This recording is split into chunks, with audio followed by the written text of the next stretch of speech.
This is Dave from Hawaiian South Shore. I'm here in Honolulu, Hawaii at Hawaiian South Shore, and we have Harley with us today. He's in Australia, and he's going to go over the mid-6. Yeah. Let me know, well, if you can, tell me why you developed this board, what the channels are for, and what kind of surf it's for.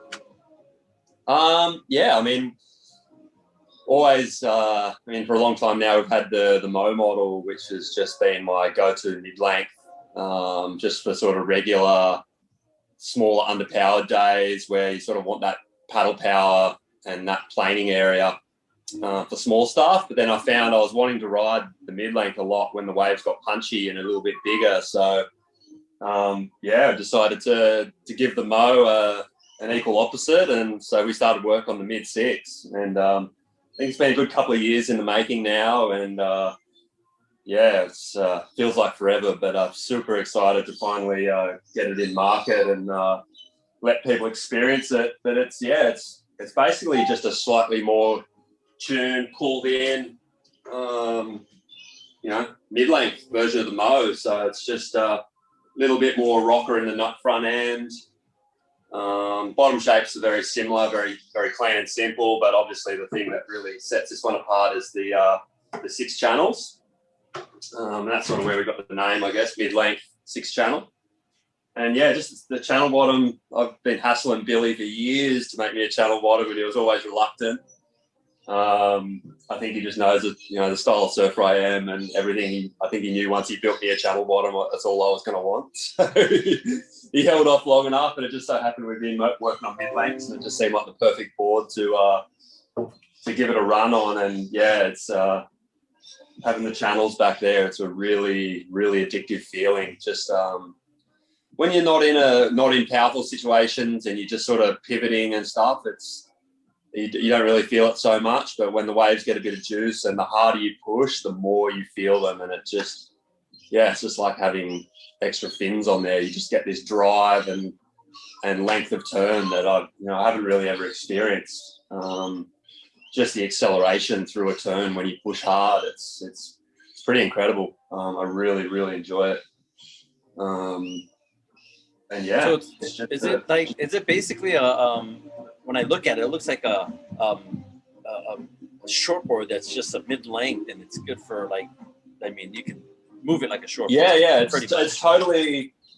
To any shortboarder, I'd say it's just like, for a mid-length, it's just your standard performance shorty. It's just you can ride it in little stuff right through to sort of, I've comfortably ridden it in like triple overhead faces. And I'm sure you could probably ride it in bigger surf than that. That's just all I've managed to, any swells we've had here. But I think it's sweet spot where it's super comfortable and perfect is that like head high to double overhead range in the face. It's just feels incredible. I think that's its like perfect sweet spot. Are you mostly riding it as a thruster or a quad? Definitely quad. I just ride quads in everything. Other than like some of my longboards when I want that little bit more pivot in smaller days, I'll be riding my tri-set or whatever. But as soon as the waves get like a little bit overpowered, quads are just, they've just got that much more hold, and just the speed, just not having that center fin dragging. They're just pretty addictive. And I think just the way Billy's balanced the board, it's not too directional or anything as a quad. And particularly if you put I've been running the Reactor large quad sets. So they're quite an upright quad rear, so it's still got a lot of pivot, and they're just such a fast fin through the water, the Reactors. It's kind of just that best happy medium of plenty of release and tons of speed and hold. So more upright fin Reactors, and then maybe performers in that range. Yeah, it just depends on the surf. Yeah. Just depends on the surf. I'm loving the Reactors when the waves have the push, and the waves do, the wave and that bottom shape's doing all the work, and you can just pick your lines. I'm sure there's a reason why Kelly's just used that 2.1 or the Reactor fin at pipe and all the good waves. They just allow you to change your arc in more serious situations so freely. And when you want to get on the front foot and project a long line, that's when those channels come into their own and you get all the drive and squirt you need, I think. But I have been riding my extra large quad set in the board in the mid-sixes a lot as well. For me personally, it's more when the waves are weaker, I actually go to the bigger fin, so you got more fin to push off when the waves aren't doing the pushing. But also in the 7.6, which is a lot thicker rail version, it's a little bit different to the 7.0 and 7.10. But this one being a more over volume version of the mid-six, I think it's easy to go with the more fin. And I think too, a lot of longboarders stepping down to a mid-length, the board's going to feel so loose and free anyway that the bigger fin set's not one bit going to be a hindrance. But I just, that reactor set or something similar for me, it's like I like to try and release the board out of the lip and stuff like that. So yeah, that sort of makes just that little bit freer out of the top. So for construction, you have this in the Thunderbolt. Just Thunderbolt Red, yeah. So Red. We talked about it, and Thunderbolt Black is maybe something we'll do in the future, but it's just being shorter.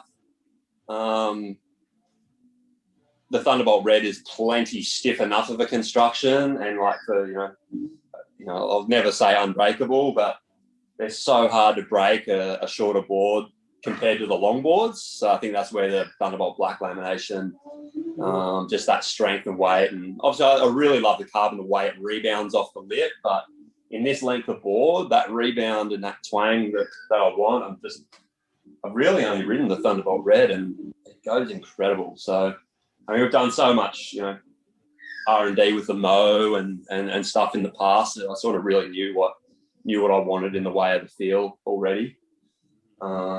So yeah, it's solid as a Thunderbolt Red. So that's the carbon internal with the fiberglass lamination on the outside.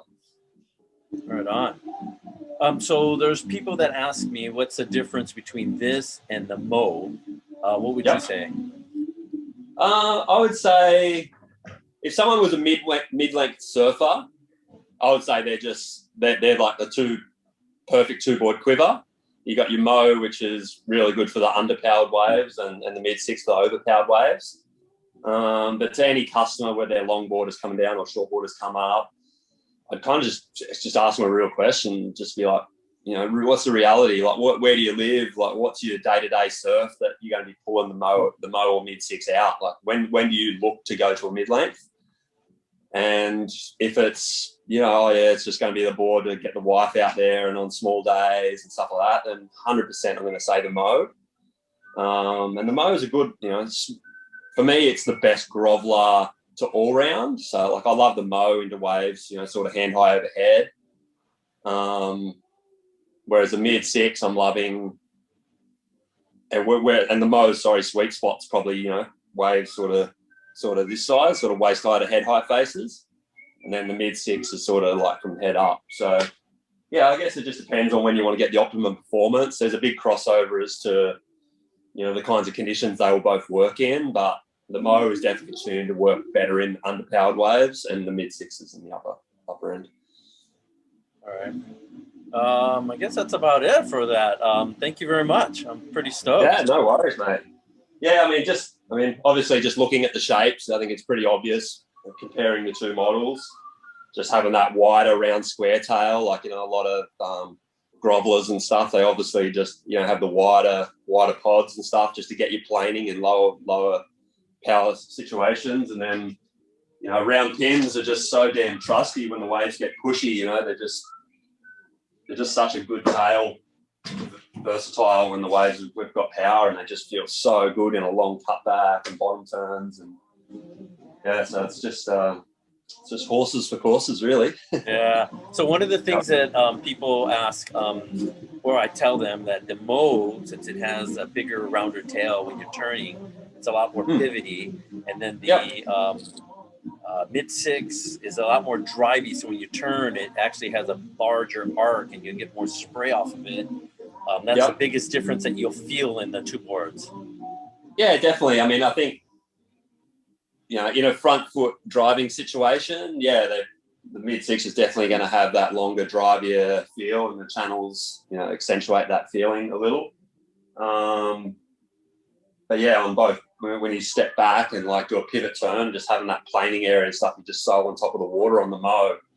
Of course, it's just going to be so much easier. And the rail shapes, I don't think are wildly different, but it's probably a little bit lower rail on the mid six too. So that, you know, having the bigger rail on the Mo keeps them out of the water and makes them looser off the top as well. So there's a couple of little things that, you know, that definitely separate them in those instances. But yeah, they're both beasts of boards and both super performance, and yeah, super stoked with the Quiver.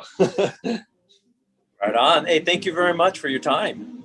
No worries, anytime. Stoked.